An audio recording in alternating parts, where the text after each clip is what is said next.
sometimes, again, I can make it so much about like, you got to study and know it. You got to know the literary context. You got to know the historical context. But the Bible is magical. It works if you open it. I knew that God was real. I never doubted that he was real. I just started to think I didn't like him. And it was really unsettling. If you don't understand the truth of who God is, you can't walk out the truth of who you are in Christ. Because he broke a lot of rules. And he was one of God's favorite.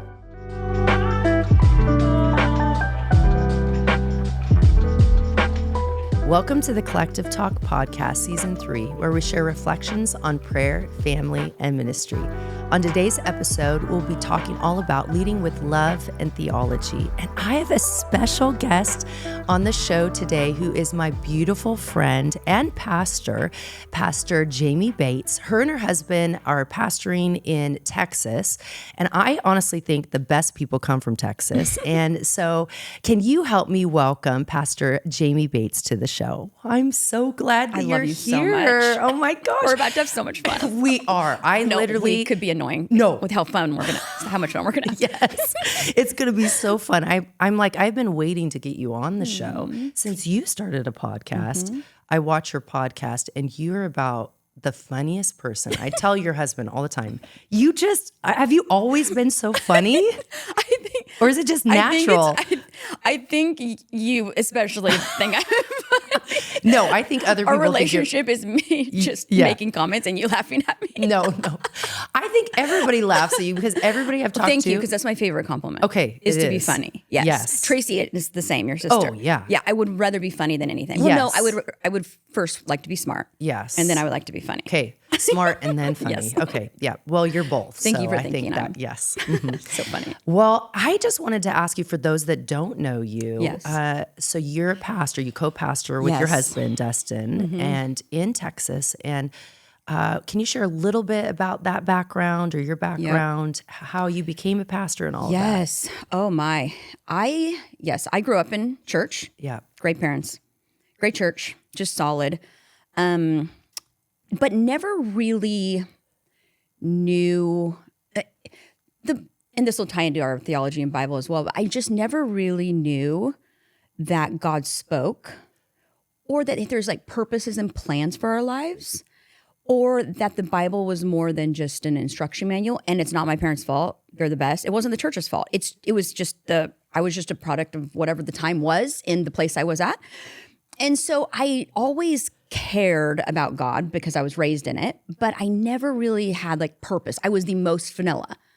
The most vanilla, the most just normal. Yeah. Nothing, I never was like, oh, there's something special about me, or I never had like leadership spoken over me. It was just like, you do the thing. You go to high school, graduate college, go to work and find a nice guy right about then. And that's exactly what I did. I was working at Microsoft, dating a really nice guy, and I just bought my first car thinking like, and I'm sitting in my office in Building 8 in Microsoft in Redmond, Washington. And I get this overwhelming, and probably a lot of the Oceans College students had this right before they joined. Yeah. I got this overwhelming sense of, this is life? Like, this is just life. I just buy stuff and work at Microsoft on Windows XP. Windows XP was my purpose. And so in that moment, I just was like, God, and my parents had just gone through radical transformations in their spiritual development, and they had gone into missions. And I was like, I'd seen what God had done in their life and the transformation. And I was like, I have to know if there's more to this besides Windows XP and Kyle. God bless him. Was that his he name, is. Kyle? Yes, he was wonderful. But I had this thing like, there has to be more. And so I told God, like, I'm just going to give you 5 months. And if there's more, show me. If not, I'm going to come back. I'm going to marry Kyle, and I'm going to just keep on doing what I'm going to do. And he blew my world apart, of course. And I found him, and he just broke my heart open for the nations. I realized purpose. I could hear his voice. My whole life changed. Then I went into missions. I was with missions in Kona, Hawaii. Which is the best place to do missions. Place to do missions. I go between Thailand and Kona. So I lived on the equator for a few years. It was glorious. And it was such a wonderful way to spend my 20s. Like, oh my goodness, just like serving God's, just plan and purpose for the nations. And I love cultures and I love travel. And life was so good. And I thought I was so amazing. And when we start to think we're amazing, God's about to like shake things up. It's so true. Right? Yeah. And so Dustin was from my husband now is from my hometown. And his mom had said to him, like, have you ever considered Jamie Klein? And like just getting to know her. And so I have Button to thank for that. Thank you, Button. Oh. And so he emailed me. I was in China and he emailed me. I was like, I really just feel drawn to you. I've been following your journey. Like, would you like to start just like getting to know each other? And I'd always liked him because he's passionate and intense. All the things we're attracted to in the beginning are like now what I'm trying to change. I'm like, let's just have some fun. Can we laugh? Everybody just laugh for a second. But in the beginning, I'm just like, oh my gosh, this passionate person who loves God with all of his heart and is giving his life to the church and serving the local church. And so so we got to know each other and we fell in love, which is really, I call an oxytocin dump, you know? Yeah. But the chemicals started running. And eventually my dad was like, you got to come home and figure this thing out, or you got to end it because you can't keep staying in China and Thailand and Laos and Cambodia and Burma and Thailand while dating. Yes. Somebody you've never even talked to in person. Maybe we did a couple times. That's crazy. So you were there that whole time? The whole time, yeah. I think it was like 8 months that we were doing that. And then I came home and all the feelings were there and I married him and we both went into marriage thinking, how different could it be? Missions and pastoring. And that's where my beautiful, disastrous story started. That's amazing. Right? Because I just didn't know. I didn't know Christians could be mean. I didn't know Christians left bad Google reviews. Oh, yeah. I had no bad experiences ever. Yeah. I had no Christian trauma. I had no church trauma. Everything was just safe for me. And I entered this world of leading a local church and it about like took me out. Yeah. And that's when God brought us to Texas and really like helped bring him and I and our visions together. Wow. And now we pastor Church 1132 and we love it. Which is incredible, by the way. Thank you. We love it and I love it. And even the heartbreaking stuff is like, I can still see beauty in it, or I can now. Yeah. But at first, yeah. Oh. Yeah. Oh my. I know that's how my mom was. My mom didn't. Connie. I know. And she's about the sweetest person in the whole entire world. The sweetest. And she didn't grow up in ministry. Mm-hmm. She didn't see like, people think that it's really, she was like so excited to get in ministry. And then she gets in ministry. My dad had, been a pastor's kid and he knew what ministry was like. When you work with people, they're amazing, but they're also people aren't always amazing. Really hard. And so my mom, when she got in, she just had to really deal with that. Yeah. Like, I didn't know people could be so mean. No. And she was just such a loving person. And so God really taught her forgiveness and just to truly forgive people when they did things. And so she taught us kids that. And I don't think if she wouldn't have learned that, then I don't know if us kids would have learned that in such at an early age. That's actually really good for me to hear because we were just talking before, like how do we protect our kids? But I also don't want my kids to enter the world like I did with like a brick wall all of a sudden. Right. But you also want to protect them. Yeah. And modeling forgiveness, that's really good. Yeah. And not my best. Not your best, Jamie. Well, I'm trying so hard. You're trying. Well, we all are trying. I feel You're like it's so good at it. No, it's a daily. It is a daily thing that you have to. You just, you have to learn to forgive because it sets you free. And I think that it's been a daily thing for me because we've walked through things. As soon as we came to California, I feel like we got hit so hard. Yep. The boots on the ground. Literally, we didn't know anybody here, and we got emails sent to us like, "How about you go back to Idaho?" And it was COVID, right? And it was during right before COVID, right before. And then COVID hit that next year, and it was just chaos. And so that's what I was. We moved here. I didn't know anybody. We had emails from different churches that said, "Hey, we have enough churches here in California. You need to move back." Yeah, can you imagine that? But we just kept, no, this is what God, we kept going back to the word that God had. It has to always go back to a word. Yes. So we kept going back to the word. No, this is what God has called us here and God spoke to us and this is what we're doing. And ultimately, I think it really, because I am a perfectionist and I love to, I think, well, I've struggled with this all my life is people pleasing. Yeah, same. And so you don't want people to be mad at you. You just love people. You're just a loving person. And we're really nice. Yeah, we're really nice, Jamie. We're such nice people. Yes. It's like, So how can anybody be mean to us? How? Why? I only really have a problem with 2 people in the whole world. Yes. Like real chip on my shoulder about daily work. But like, I Daily really work. love people. Yes. Like you love people. I'm just like, oh wow. But like, we have to learn, and we're leaders. We don't get to be. Yeah. We don't get to be unforgiving. We don't get to be mean. We're leaders, and we're Christians. Yes. Yeah. That's what we do. It's so funny. I love talking to you. I love it. I love you. Well, I think that we're going to dive more too into all of this, but I think that that's so important. What you're talking about is forgiving, and then just going back to the word. And then, so we have been friends for a very long time. So long. And I just want, how did we first meet? Yes. And I mean, I remember that moment. Well, you actually had to remind me before we started our podcast, but how did we first meet and become friends? Oh, it was so fun. We were youth pastors. Yes. And you were in Idaho. We were in Texas. Our husbands became fast friends. And he drug you to a conference he was coming to speak at. That's right. I don't know if you wanted to be there or not. Like, now you could tell me. I'm like, like, you grew up in this. Wait, that was back when you guys were in that really McKinney Square. Yes, McKinney Square. That's right. Yes, that's right. Cool little historic building. Yes. And I just knew that you had done this your whole life. Yeah. And when somebody comes through that has been to a million conferences, this is my thing sometimes. Like, I am not the kind of person who wants speakers to come and listen to me speak. We don't put on conferences or have speakers in to like showcase ourselves. Yeah. I want you to have a great time. Yeah. I want you to have fun, and I want you to shop. Yes, which you always do. Yes. I'm like, that's why I love coming to visit you. So when you came, we were in the auditorium, and we were about to start conference, and I was like, hey, girl, you want to get out of here? And I'm like, yes. And we bounced. It was awesome. There were 2 Rachelle and Jamie shaped holes on the side of that building, and we were out. And it was so much fun. It was so fun. And within 10 minutes of our drive to North Park, we were like unpacking trauma. We were like been talking close about. ever since. Yes, I know. We dove deep, man. The first part when we first met, it was so fun. Though I instantly, when I first met you, I'm like, Mark, I love her. Same. She is just so real, so funny, and just like so genuine. And so I instantly was like, I love Jamie. And then I'm like, we've got to go on like vacations with them. Yeah, so, and then we did. That's right. We went to riding Idaho. bikes all over.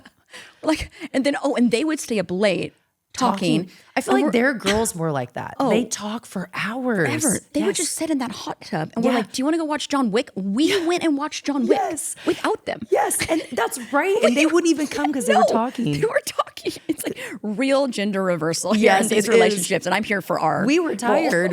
After our movie, we're like, bed. yeah, it's so funny. John Wick in bed at 9. That's our vibe.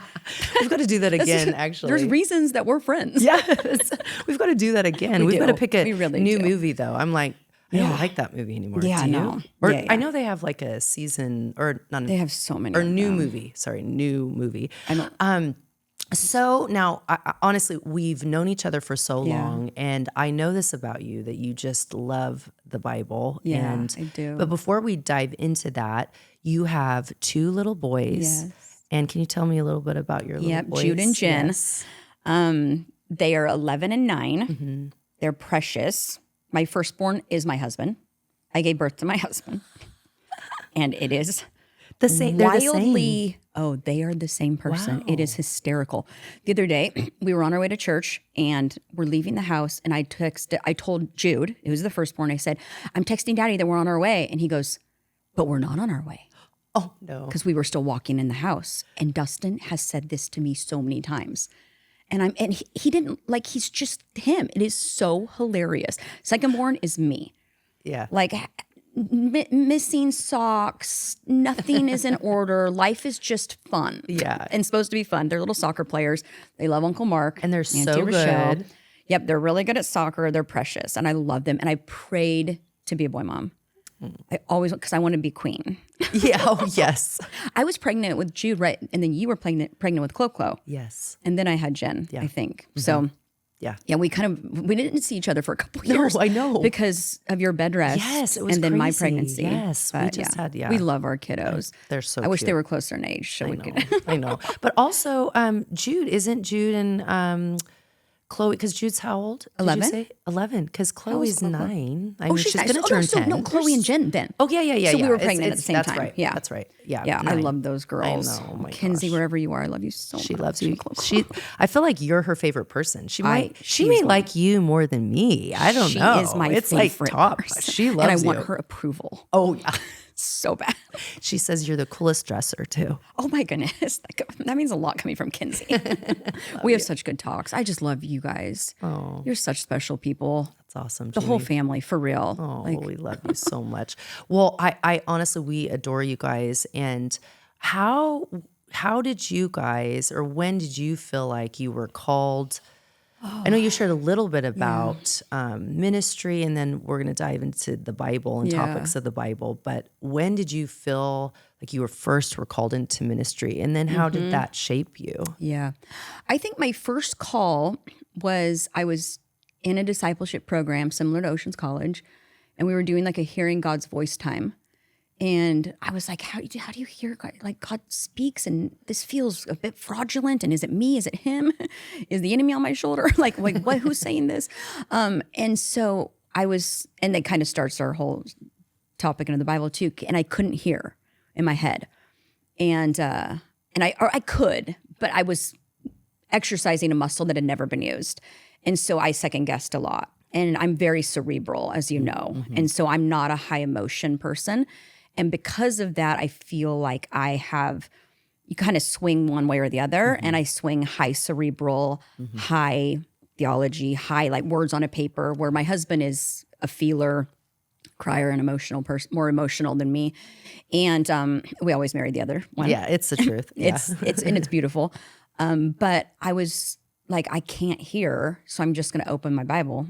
And I opened to the book of Philemon. I've actually thought about this for a long time. And it was in a little outdoor pavilion in Kona, Hawaii.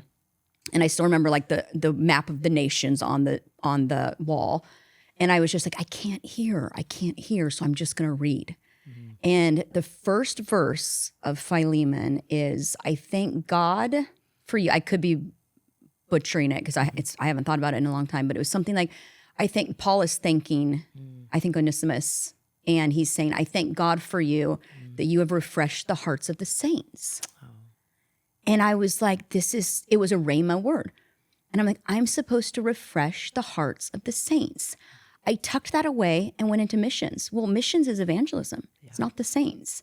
So going back to before, when I've had my struggles in church, and when I have had my own like crises, and when I have second guessed the call, I always go, or when I just want to run to Thailand, my go-to is just run to Thailand. It'll all be safe in Thailand. When we were there this summer, Dustin looked over at me across the table eating my third bowl of like rice and spicy food. He goes, so good. You could really never go home, huh? I was like, oh, I could never go home again.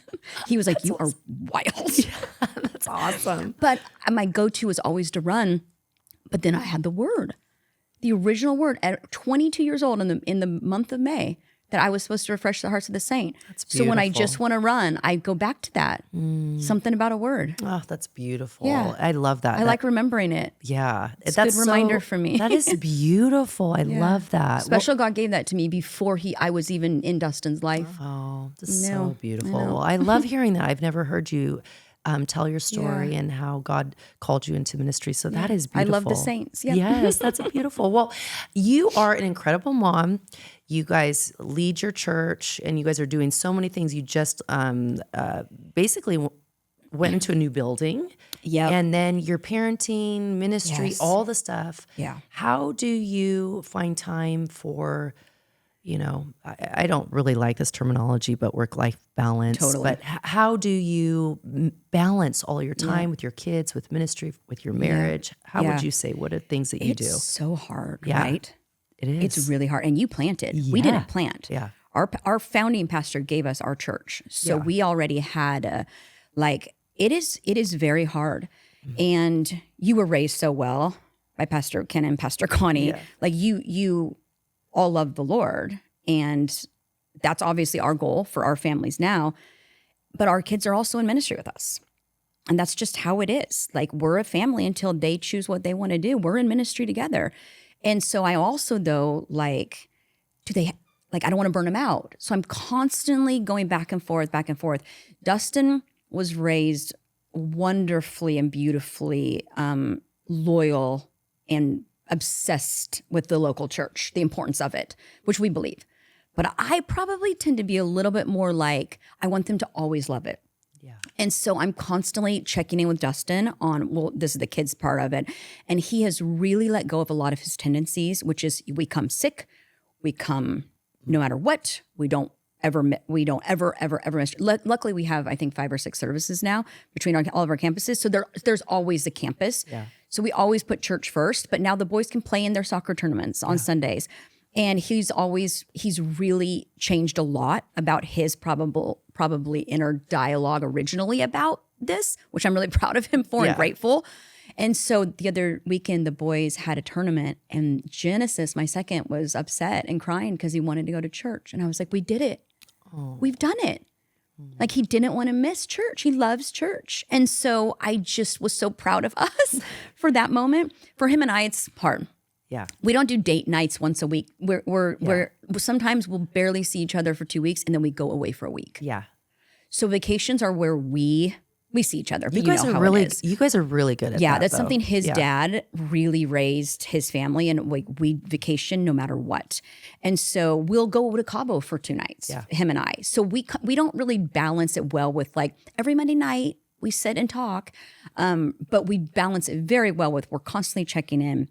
And we are very good in, like, an intense rhythm. Sometimes it's when we slow down that we start to argue. Yeah.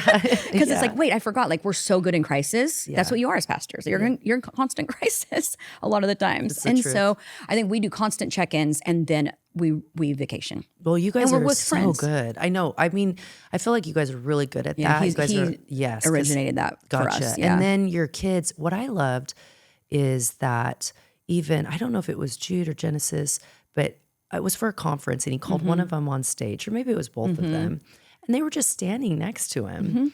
I don't even think they prayed. Maybe it was last time I was there. I don't know. But it was so cute. They are just so cute. But I feel like you guys lead by such an amazing example, and the fact that they want to be at church. And my parents, I love that about my parents as well. They never pushed, like, you have to do this, you have to be a part of this small, or you have to be at, church. They never pushed us. Yes. And they never pushed us to lead in front. I love ever. that. They just modeled. How they so love healthy. the church. And so us kids always love the church. Right. But we didn't feel like pressured, like, oh, we have to become this amazing leader in the church. We have to, like, do all of this stuff. So freeing. Yeah. And it was freeing, and we didn't feel the pressure of that. But then in turn, we all just love the church, and now we're all serving in the church. So, which is crazy. And 2, I think a lot of the times I see with pastors' kids, it's like, I saw somebody do this at our church with their kid, and I was just like, oh, it didn't feel right. The dad was like, lift your hand. The kid was going to go on stage and sing, and the dad was like, lift your hands. Like, make sure you lift your hands to the daughter. And I was like, ooh, we don't do any of that. No. Like, we don't do performative. No. And it doesn't help people to play perfect. For us to play perfect, it doesn't help our people. No. And so if my kids want to go on stage and just stand there, go on stage and stand there by daddy. Sometimes Jude will, like, want to, like, that's what try I loved. And pray. Yeah. And sometimes they'll just want to stand there and, like, smile at their friends. It was so or, like, cute. wave. I loved it. Thank you for noticing that, because we try really hard to, like, keep them safe, and we want them to have a real relationship with God, not one that they have to perform in front of 1,000 people. Right. That's not fair. No. And so, it's not real. It is. And so, growing up as a pastor's kid, and you guys know, it's like, that was some of the struggles that I dealt with all my life, with perfectionism and trying to live up to what people thought, and I was a good kid. Right. And I still had so many people say, well, you're not good enough, and you'll never amount to this or that, or you won't become the leader that your parents are. And these are people that I, looked up to. Right. And people will just say like that, like you just said, like, lift your hands, or why is that past? We all needed our own encounter with God. Exactly. And so pushing that on pastors' kids because you see their parents, and it took us, we all have our different encounter times. And Yeah. I feel like people don't understand that. They don't understand pastors' kids, what they go through, and the trauma of like what people say. They will never know the things that people say to them. And so, but the beautiful thing I loved about when I saw Jude, he was just up there. He wasn't pushed to do anything. He just loved to be up there with Pastor Dustin. It was Dream Center. It was Dream Center. It was That's the Dream what it was. Center. And he just loved being up there smiling. with smiling. Yep. And I just love that because you could tell he loved the house. And that's what my girls, my little Clo, she's always like, I can't wait to go to church. And so I think, and Kenzie, God's working in both of their hearts. Yeah. Well, you've allowed that because I've known Kenzie since she was a tiny little thing. And I've seen you guys model that.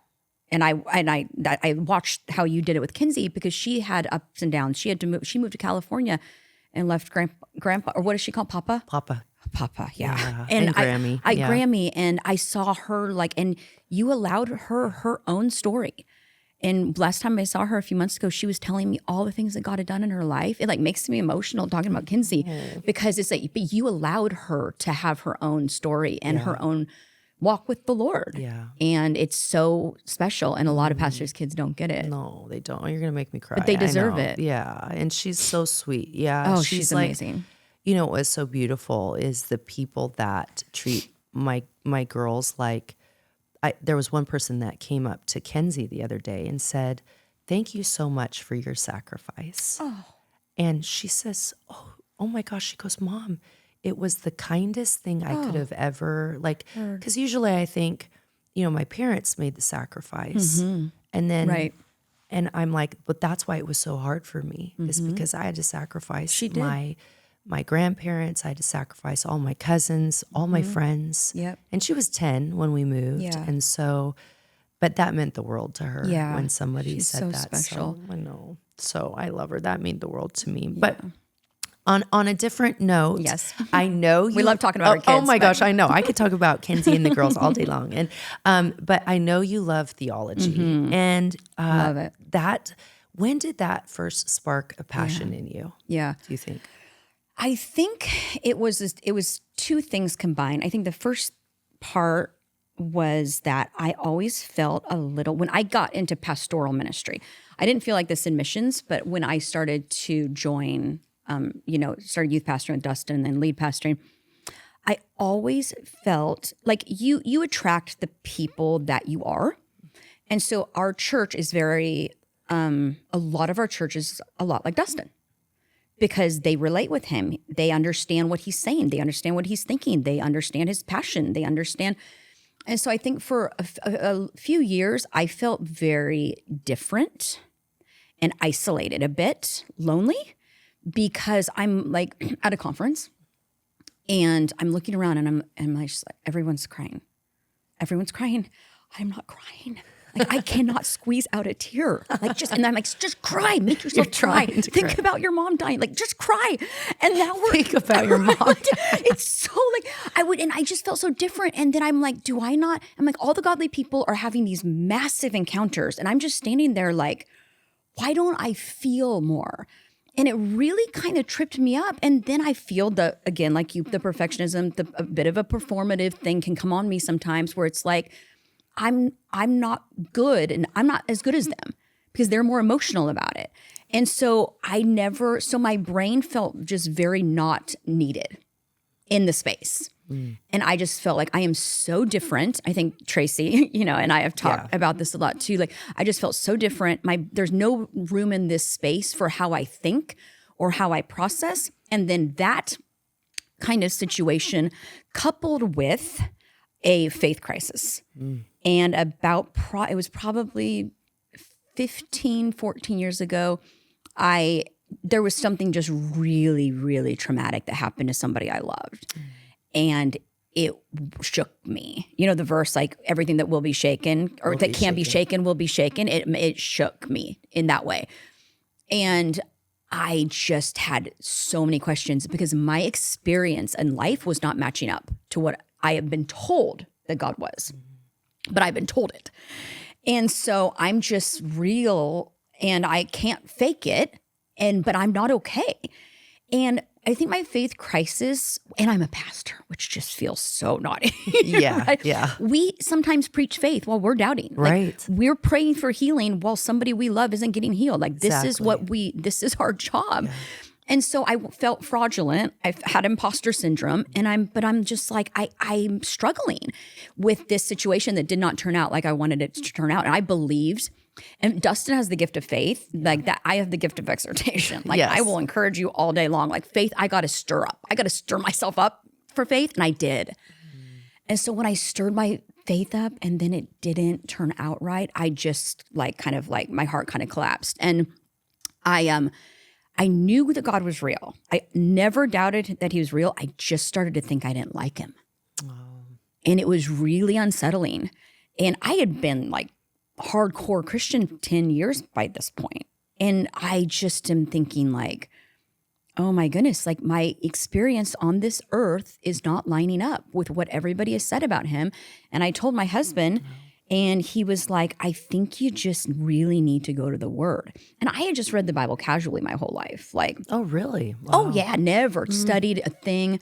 Never. I mean, I'd always liked it because I love literature and I love philosophy. Like I love like Dostoevsky and Tolstoy. And like I love, I just love books in general. I'm a real nerd. And so I liked the Bible, but I also had kind of been a little confused by it. And then with my cerebral aspect, I'm just like, I don't want to dig too deep because I'm going to be the brilliant person that disproves the whole thing. And I'm going to bring down all of Christendom. Oh my gosh. Because my brilliance is going to find the one thing in there, and I'm going to expose it all. And I didn't want to. Yeah. I don't want to bring down Christendom. Can you imagine? That's hilarious. Oh my gosh. You're getting a real glimpse into my head. I love it. And so my cerebral aspect paired with this faith crisis, my husband just goes like, I think you really need to figure out what you think. And there's one place for that. And it's the Word of God. And I started to study. And I tell you what, however long it was ago, 13, 14 years ago, that book, it has healed me. Oh. It has made me whole. It has revived me. It says about itself that it's sharp. It's alive. It's a miracle. My pastor, he does not like he doesn't like it when I say magical because he doesn't like magic. Oh yeah. He's like, Jamie, no magic. Don't say that. No magic. Don't say that. I'm like, but it's a bit magical. Yeah, it's just. It is alive. Yes, it is alive. Active. We'll be dead in the ground, and that book will be working. Yes. When I read it, it reads me back. I got obsessed with it, and then I got into deep study, and then theology, and then I got into like going through all the contradictions and disproving them, and then I started doing the main thing that I think helps anybody that's wanting to dig deep in the Bible and just asking questions. Yeah. And I realized that I was raised in a culture, again, not my parents' fault, not my church's fault. I don't know where I got it, but you just don't ask questions. Yeah. You just believe. You don't ask any questions. Whatever it says, you just believe it. And all of a sudden, I'm reading this book that is so human, and they are a mess. These guys are a mess. I mean, the Bible, the narrative of the Bible is shockingly human. And I all of a sudden realized like there's a place for me in this world. And I am Samson. Yeah. I am David. I am Paul. I am Mark getting kicked off a mission trip. I am Elijah depressed under a broom tree. Yeah. I am Moses leading people that hate me. And when I started to see myself in the stories, now all of a sudden I see that, like they all had this same experience that I'm having with God. Humanity doesn't change that much. And when I started to see that, they're flawed, and God is still rescuing them, God is still using them, then I got into the deep questions of it, and it just rocked my world. And to this day, I mean, that book, I always say, like, Dustin is amazing. He's the most amazing husband in the world. He's a saint. He is exactly who he seems to be. But at the end of trouble or a trial or a trauma in my life, I need Matthew, Mark, Luke, and John. Yeah. It's just nothing beats the Word. And I think the healing aspect that it brought to my life, and it made me feel like I belonged. Oh, I finally realized now I'm finding it's so sweet. I love my church so much. Now I'm finding that there's all kinds of people in my church like me. Oh, and now I'm like, I'm not alone at all. That's amazing. And so I just thought everybody was like Dustin. And now people are like, hey, why do you think somebody the other day was like, what do you think about Matthias, who Peter chose as the 12th? And I was like, oh, let's talk. And Dustin will just roll his eyes. And I'm like, there are people like me. We're Christians too.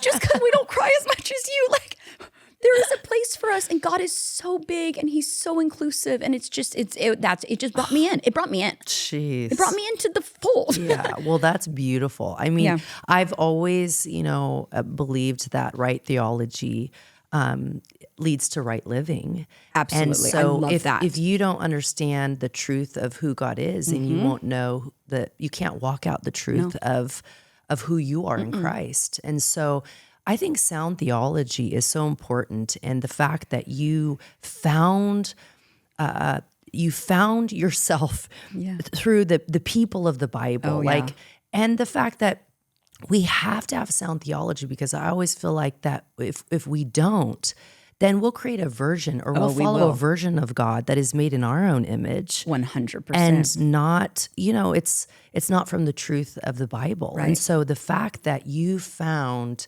and every time I open up the Bible, like you said, it's living, it's active, it's sharper than any two-edged sword. I think it's in Hebrews 4, but it's like, the Bible is alive, and that every time I read the Bible, I meet Jesus. Every time. Yeah.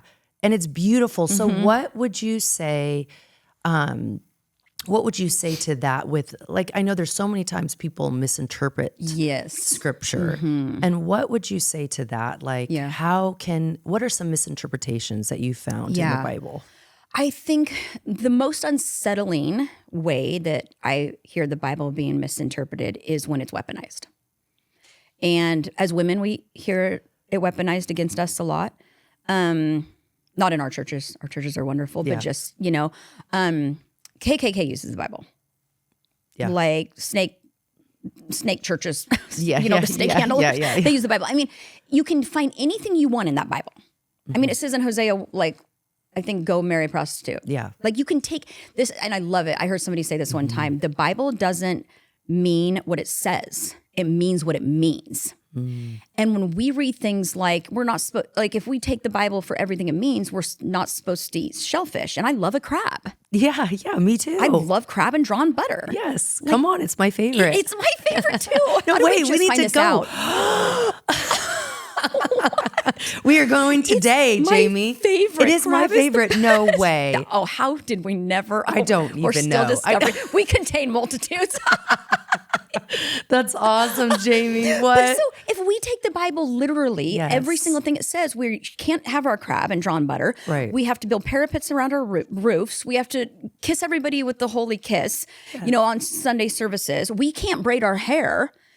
And so we have to see beyond and we don't read it in its language. That's right. And it drives me insane that I don't know Greek. I was teaching Philippians and last year at some time, and I was doing a Bible study in Philippians, and I was studying in my car, which is my like safe place. And I'm texting Dustin. I'm like, I am so viscerally frustrated that I don't read Greek. It drives me nuts that I read it through an interpretation. And then when you put on top of that, I heard somebody say one time, the greatest challenge to understanding the Bible will always be our distance. Our distance in time, our distance in culture, our distance in language, and our distance. When it says build parapets around your roof, what it's really saying is that's where they would hang out. And God is telling them, like, don't, like, treat people who come to your house with care, that they don't die falling off the roof. Like, but people can just take whatever they want and they can weaponize it. And it's really hard. So whenever I'm doing Bible study, I'm like, you will find whatever you want to find. We have to, it's the word exegesis. I always tell Dustin, if we had a third son, I'd name him exegesis. He was like, oh my gosh, you're such a nerd. I feel like you would too, Jamie. I totally would. Because exegesis is discovering, it's the most beautiful part of like not weaponizing or not misinterpreting, which is discovering the original intended meaning. So good. And that's what we do with the shellfish. Leviticus, where it says that we can't eat crab, it was about hygiene and health. Right. And so I think like when we have to, Eugene Peterson said this one time, and I love it about exegesis. He says, exegesis is an act of love because it's loving the one who wrote it enough to get it right. Wow. And I love that. It's like, I love that. God enough to want to get it right. And I've at times asked myself, like, if I find something that I don't like, am I going to take it because he's God, or am I going to twist it? And that's how I constantly check myself with it, because like you said, we make things in our own image, and we can use the Bible to do it. But the beautiful act of discovering the original intended meaning, and just like going, I always tell, like whenever I do a Bible study, I always start it with, I'm no longer a 21st century white American soccer mom who likes crab. Yeah. I'm now, if I'm teaching on Samson, if I'm teaching on the woman with the issue of blood, now I'm a first century Jewish woman who's tried doctors, wasted all my money, and I hear somebody just came into town. And so I'm constantly trying to insert myself into the story. Okay. And I think as we do that, and then we just ask why, it would stress Dustin out. I sometimes I want to tell his assistant, Bianca, I'm like, if I ever pass, go into my notes, delete all of my Bible questions. No, because it would be so stressful. Because I think some brains just don't work that way. And it's beautiful that we can come together. But I'm like, I think you would be so stressed out at like my levels of, I could open it right now and just have like 10 questions from like 3 verses. Oh my gosh. But that's how I start to like, like we just read the Bible, and God's never asked us not to question anything. Right. Like, why did he try and kill Moses on his way back to Egypt? Yeah. He just called him to go to Egypt, and then God comes and tries to kill him. Yeah. That's unsettling. Why does he call the Gentile woman a dog? Yeah. I'm a Gentile woman. That's unsettling. That doesn't sound like Jesus. But we just take these things at face value and just be like, don't ask anything. And it's like, now after I exegesis or I study why he called the woman the dog, it's my favorite story of Jesus. Yeah. The layers and the levels to what he was doing in that moment with that Gentile Syrophoenician woman, it is layered. But if we just like, oh, Jesus just calls women dogs, now we can weaponize that and women are dogs. Exactly. And that people have. Yes. So it's just the powerful aspect of just really not weaponizing, asking questions.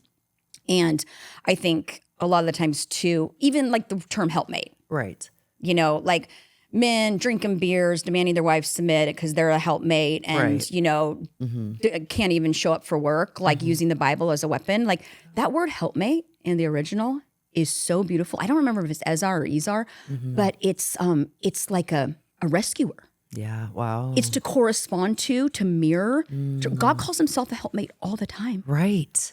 That is powerful. And we're called the same. We're called the same. Like we're amazing.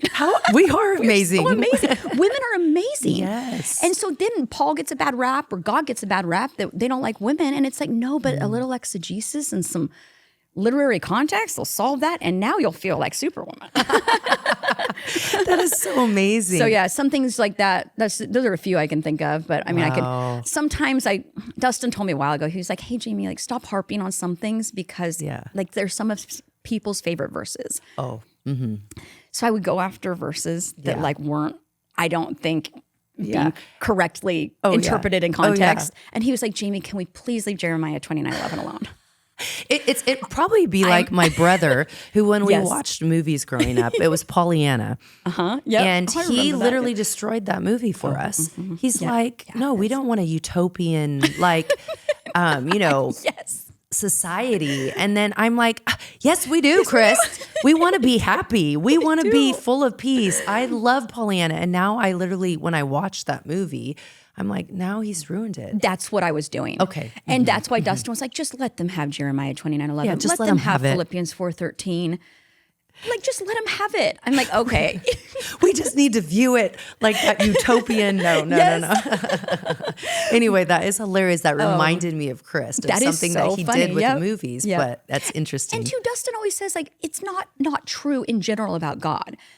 And I'm like, you're right. So I don't have to pick apart every single piece of theology or every single verse that I don't think is taken in the correct context. Right. Because what they're saying is still true. God does strengthen us to do what's Philippians 4:13 through Christ. Yes. Yeah, I can do all things. Like, he does strengthen us to do all things. So why do I have to go for it? So I've become gentler. So good. In my approch. But I do love a deep dive on. That's awesome. I love it. 29:11 and 4:13.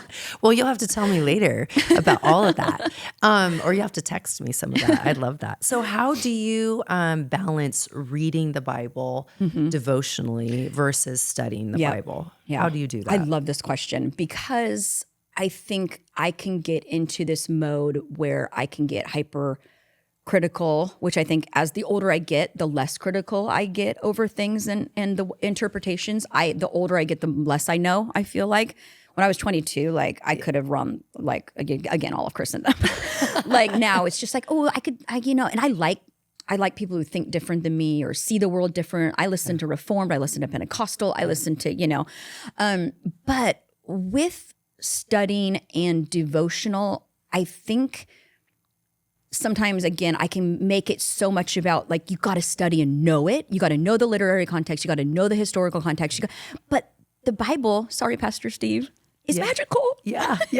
It works if you open it. Yeah. I can be, and so I sometimes, like my kids are eating Cheerios and I'm trying to put soccer stuff out and I'm dying inside because I have a conference coming up or something. And all I can do is just open to Psalm 23 and just, the Lord is my shepherd, I shall not want. He makes me lie down in green pastures. Yes. He restores my soul. That restores my soul. It's like he brings us back to life. Yes. Like, I'll take a hit of that. Yes. Sometimes all you need is a hit and something it works. Yes. And so I think I never want to discourage just opening and reading because it works. Yes. And there's the difference between the rhema words that pop out from a quick read and then what you find in deep study. Yeah. But the rhema, the things that jump out of the page, the things that comfort you suddenly, like that's why it's so amazing. It is. So sometimes all I can do is my Psalms and Proverbs. And then other times I'm up till 3 a.m. studying, like just obsessing over where the Last Supper was. Yeah. And I'm sure it was at Mark's house. I came in one night at 3 a.m. Oh, no way. After At being 3 out a.m.? with all of my maps and I love all the maps and all the things. And I come in at 3 a.m. and I'm just bounding into the room. And Dustin's like, oh my gosh, babe. And I was like, I'm high on knowledge. I'm high on knowledge and maps. Oh my gosh. Because I just love that too. But there's something awesome. so powerful about just opening it up and just getting it in. Yes. The word engrafted has the power to save our souls. Yes. I think that's in James. I'm the worst with references. For being a Bible teacher, I didn't know no references. No way. I'm so bad at them. But you know the Bible so well. But that is so powerful. Like the word engrafted has the power to save our souls. If I'm losing it emotionally, like get the word in. It'll ground me. Yes. It'll get those mind, will, and emotions back in check. That's so true. So it's just, That's it's amazing. such a safe, beautiful I love place. that. That's beautiful, Jamie. And I love the Bible, it's not just information, it's transformation. And so 100%. literally what you were just saying, when you just get in the Bible Bible reads you and it transforms you. And things that I've like studied in the Bible or read that morning, I'm like, oh my goodness. Like I ask every day that I get into the word, I'm like, God, reveal yourself in a new way. I love that. Because I've read so many of the scriptures throughout my life. I've read the Bible, I don't know how many times, but a lot. But I ask the Holy Spirit every time to breathe upon the word and make it alive to me so that I can see verses. And when I study, like if I do a verse study or a chapter study or a word study, that God will reveal something new to me. And so I know it's not just information, but when we read the Bible, it's transformation and it'll transform you. It really and it's pretty amazing. So with that being said, how would you, or what would you tell a new believer, or maybe somebody that wants to get into studying the Bible, or maybe they've never read the Bible, where would you tell them to first start? Yes. I would start, if you are brand new to the Bible, I would get the Message version. Yeah. ESV is my personal favorite. It's my favorite. What does Uncle Mark always say? Pastor Mark. He's Uncle Mark to my kids. Wait, what does he say? He always says the best translation is the one you read. Yes, the one you read. I love that. Yeah. So I'm not a translation snob. My favorite is ESV, but if just the Message, if you just want to hit, you just want a good hit of the Psalms, get the Message version, start on the Psalms. I read the Psalms, like if it's, what's today, the 21st? So I'll read the Psalms 21 and then add 30, then whatever that is. I was homeschooled. Yeah. What is that, guys? More, and then you'll get through the whole Bible, or the whole Bible, the whole Psalms in the month. Then Proverbs has 31 Proverbs, so you can just do one a day. and just started the Message version, I would start there. David, warning, hot mess. Man after God's own heart, yes, a nightmare to be married to him. Yeah. He's a lot. Yeah. But he's so real, and I love real. Do you think that was your babe? That was my next question. Do you think that, who's your favorite Bible character my favorite? and why? Would he be yours or no? Somebody else? No, he's probably my least. Oh, okay.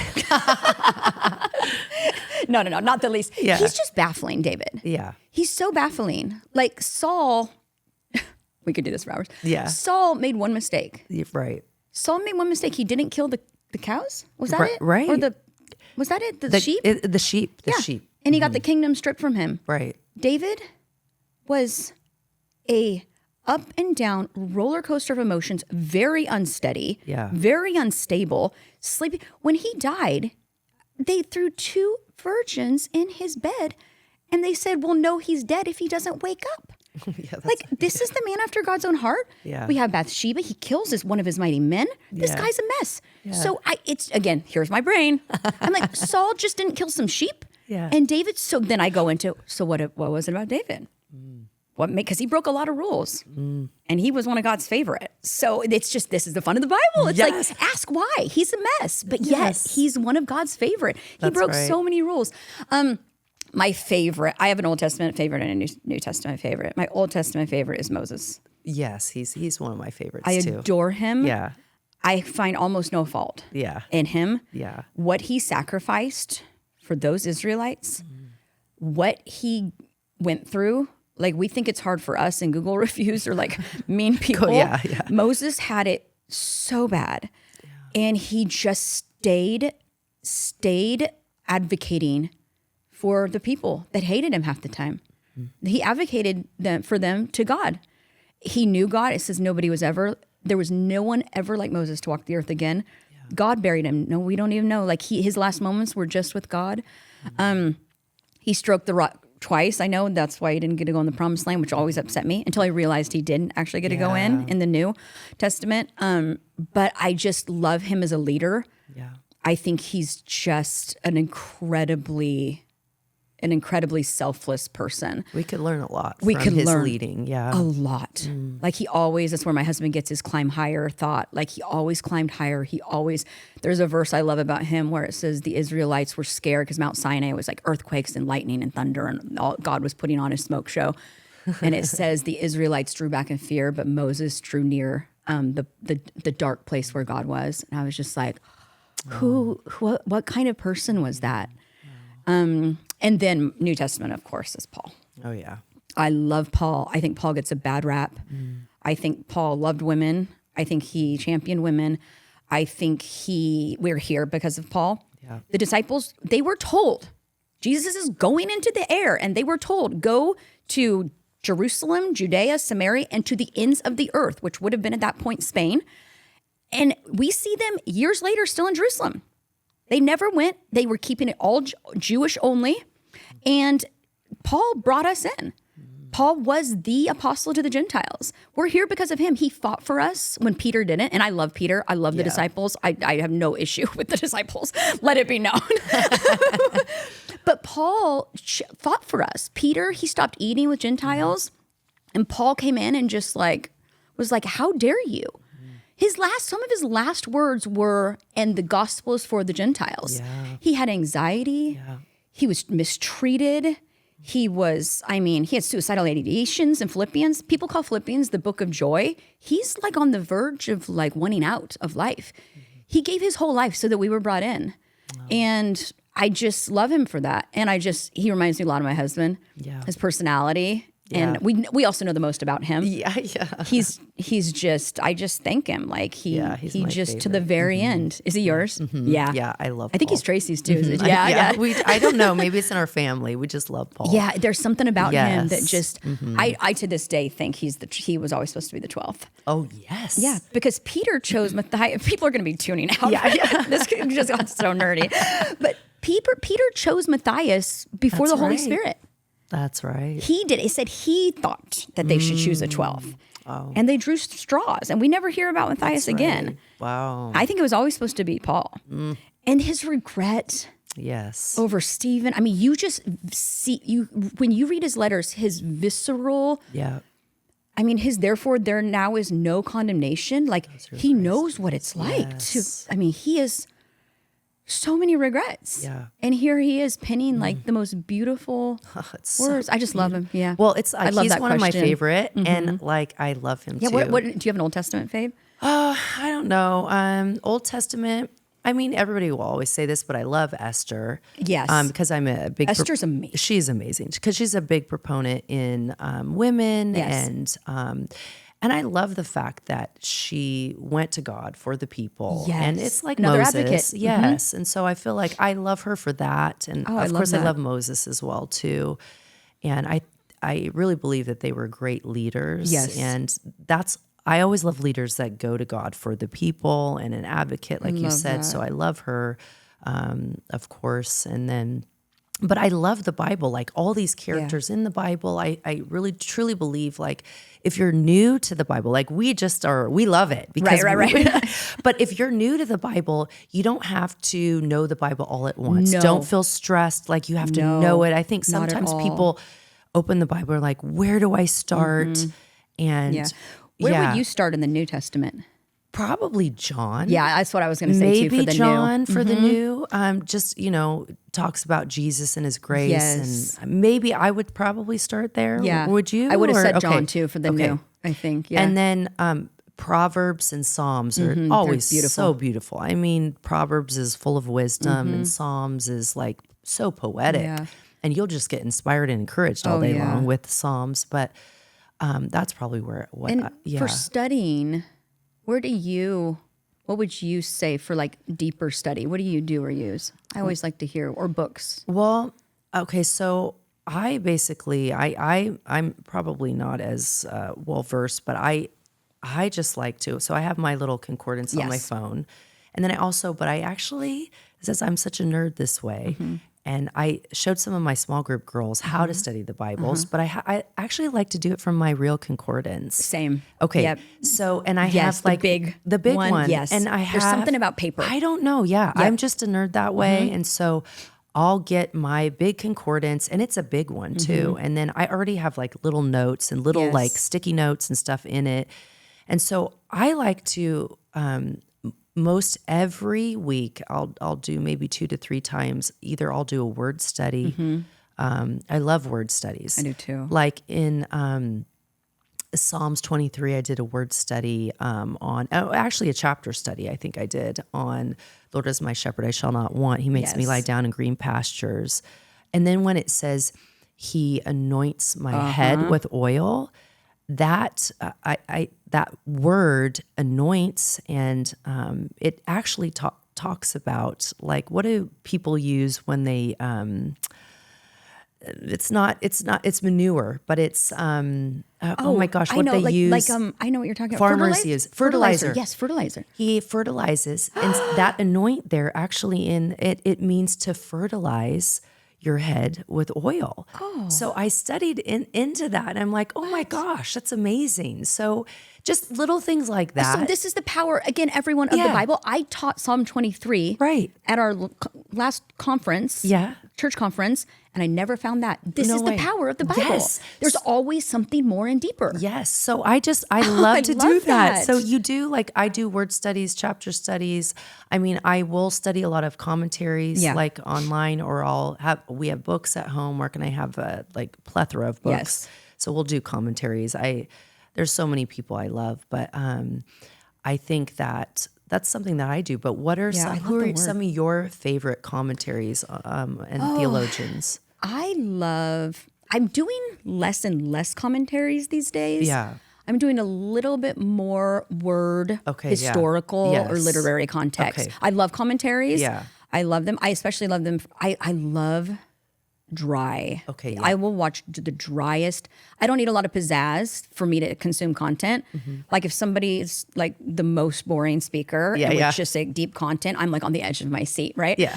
So my favorite guy currently, I love all the OG ones. Oh, yeah. N.T. Wright, N.T. Wright. I was gonna F.F. ask. Bruce, Yes. John Stott. Yeah. I love any of these guys. The pulpit commentaries, love them all. Yeah.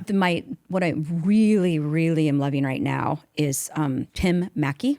Oh, okay. Yeah. He founded the Bible Project. Oh, okay. But the Bible Project is just, again, this would be another great place for somebody who wants to start. Yeah. The Bible Project on YouTube. I love it. It'll give you a very simple framework of what the story kind of is or what it might be about. I find them very well balanced. Yeah.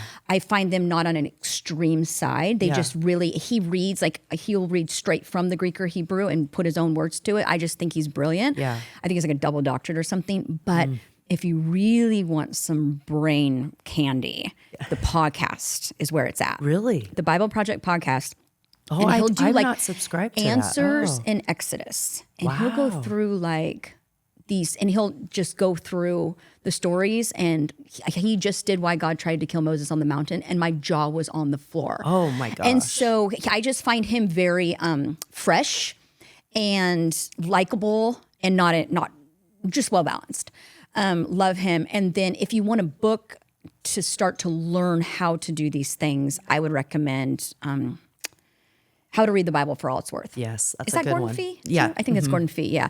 How to Read the That's Bible for All good. It's Worth. And then Eugene Peterson's Eat This Book. He's so good. And if you want Paul, N.T. Wright has a Yeah. biography on Paul that is absolutely amazing. So good. Yeah. It's brilliant. Well, honestly, all those are so good to really dive deeper into the Bible. And honestly, again, the Bible's not information, it's Nope. transformation. Yes. And like we are talking about, it's just, you just eat it up and then you're like, oh my gosh, I didn't know the Bible said this, or this is the true meaning of this, or this is, it just inspires you, uplifts Yes. you.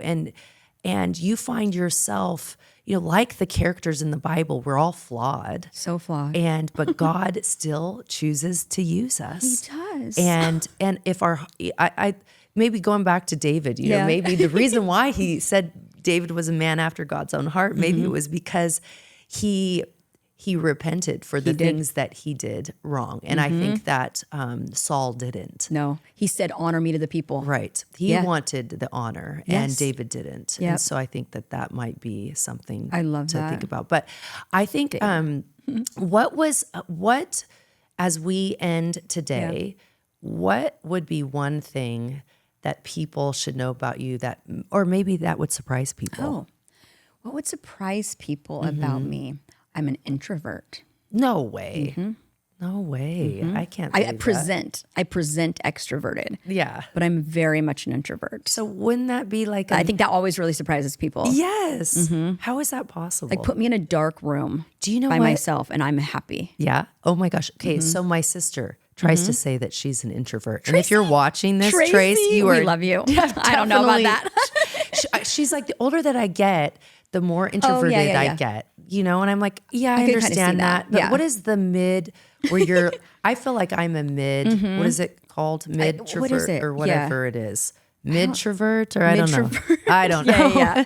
But I think I'm in the middle because I love people, but then I Yes. need Yeah. my alone time. Yes. So, but she tries to say, I'm like, Tracy, you're definitely, Tracy. but I can't believe Love that her so about much. you. Yeah. Yeah, I am to like my core. Wow. Yep. And that always really surprises people about me. I Yeah. love, everybody knows that I like books and I'm kind of nerdy and stuff, but I also love just stupid TV shows. Yeah.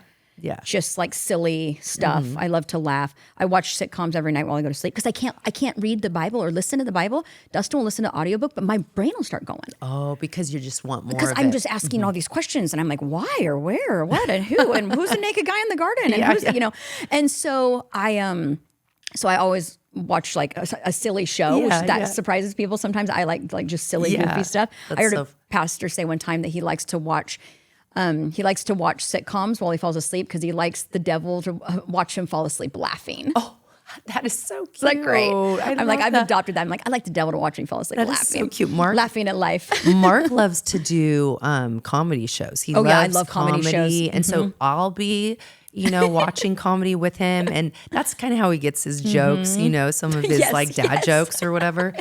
But he loves, comedy at night, and we'll Do you just like watch comedy it. though? Because you love to laugh. I do. You would love to. He made me because he's funny, Yeah. and then I just love to laugh. So Yeah. when I watch these, I'm just dying Yeah. more than him. I'm like smoker laughing. He's taking content. He's like writing content for he his is. Oh my gosh. Well, so I want to ask you, Jamie, Yes. what has God been speaking to you about? Or maybe there's something in the Bible that God has just highlighted to you. Or maybe it's just in this season, anything that God has been speaking to you about. I think this season, we just lost my father-in-law to stage 4 thyroid cancer 10 days ago. So it's been a really catastrophic season for the family. And he was young and vibrant and just the best grandpa. And so it's been really, really tragic. And of course we prayed, and he died. And so I think, for one, seeing myself in this catastrophic situation versus the 14 years ago catastrophic situation, the Bible has really gotten in me, and I didn't have to conjure faith like I would have before. And I think that in his passing, though, a real theme for Dustin and I right now is it's not super. Well, it is spiritual, because God's a God of when God wanted to do His work in the earth after the flood in Babel, He started with a family. He picked Abraham, a pagan, out of Hebron, I think, or something. So He's a God of family. But I think we're in a very intense season of like family over everything. Legacy over everything. Like we have got to, God even identifies himself. He's the God of Abraham, Isaac, and Jacob. And I think we're just in a real, in our grief, a real inspired time to make this life count, to leave something behind, and to make sure our kids like have the legacy, carry on Boppy, we called him Boppy, carry on Boppy's legacy. And I think in some ways it's been so encouraging and inspiring to see. And I was telling you before, he never had a big church. He was just a small town church pastor. Then he went to be an executive pastor somewhere. So he became a right-hand man to somebody else. He loved mission trips. He'd take little mission trips with a few people. He came to work for us, and he did our facilities, and it was standing room only at his funeral. And it just spoke something about what really matters in life, and how like I can try and drop all of my nerdy, heavy revelation all day long, or just do 100 Bible study video series and try and be the next Beth Moore, which is like, I love the Bible. I'll always do Bible studies, but that's not really what people remember. That's not really what we leave behind. We do, but it's not the most important thing. So I think Dustin and I have really organized some of the things that we value, and we just want to make him proud. He loved the Lord so much. So it's a little bit of a sad way to end. Yeah. But it really has been what we're in, the season we're in right now. Yeah. Well, that's beautiful. And he was a hero. He was. Too. I mean, he was. The fact that, like, Mark, when he went to, I told you this before, but when Mark went to his funeral service, he said it was so beautiful. Yeah. Mark's been to a lot of funerals, but he said that was the most beautiful service, because you could tell it was packed. Yeah. But everyone in the room loved him. Yeah. And then there was legacy there. And just his fight of faith too. Yes. In the last days. I think Dustin was also seeing things that in the hospital room that was happening with even during his last breaths. God was working even in the hospital. Oh yeah. And so I just he was a hero. He was. And he always saw the person in front of him. And it's so easy. We both have large churches, like it's so easy to just see the crowd. Yes. It's not because we love we really love people. Right. It's just, it can just get overwhelming sometimes, or like, how do we balance it all? And he just always, whoever was in front of him, that's who mattered in the moment. So I'm truly trying to reorchestrate some of the ways that I just like even look at people and see people, and It was so wild. In his last moments, I think it was like maybe 2 days before he passed, he had been not like conscious. It was like, no, he hadn't been lucid at all. And he kind of woke up for a minute and he said, oh, everybody keeps coming into the room to congratulate me. All these people keep coming in the room to congratulate me, like perfectly lucid. And my sister-in-law was like, yeah, Daddy, like everybody's, because he had so many visitors, because everybody loved him because he saw them. And and she was like, yeah, Daddy, everybody's been coming in to like love on you and pray for you. And I was like, nobody congratulated him. And I was like, wow, is this like a thinning of the veil? Wow. And is he actually like being congratulated in front of our very eyes? I mean, I don't know. That could seem, I don't know if there's biblical but no one was, proof for that happening. But it was just like, oh, he had so much like peace. And I'm like, I hope it was angelic beings coming in and congratulate him. I hope it was. I'll find out one day. And if Paul was the 12th. Yes. Well, that is amazing. And just like people like your father-in-law are my heroes. Yeah. Like that just, maybe they didn't lead a massive church, but the fact that how they truly loved Jesus and really saw the one. I think that's how Jesus was. So he was just like him. So that's a beautiful way to end the show. And I'm so thankful to have you on. And we'll have to come back and we'll have to play a fun game. Maybe me and Kenzie. Oh yeah, last time I played a game with Kenzie, it went bad. What was that? Yeah. Bean Boozle. Oh yes, that's right. We could bring Bean Boozle back. Oh, let's do. Are those still around? That would be so fun. Oh yeah, they're still out there. Right. Let's play a game next time. Let's do it. And Thank you for having me. I love you. I love your friendship. You're an amazing mom, an amazing leader. I mean, what you've done here in Orange County, like it's truly, Dustin and I always say, we know who's behind this amazing, fastest growing church in the U.S. We know who's behind it. Well, I love you so much. And I have to have you on more, but I'm glad you're anytime. Here. Love you. Love you. Thank you for joining us on this episode of The Collective Talk, where we shared everything about leading with love and theology. Stay tuned for future episodes as we dive into the topics of prayer, family, and ministry.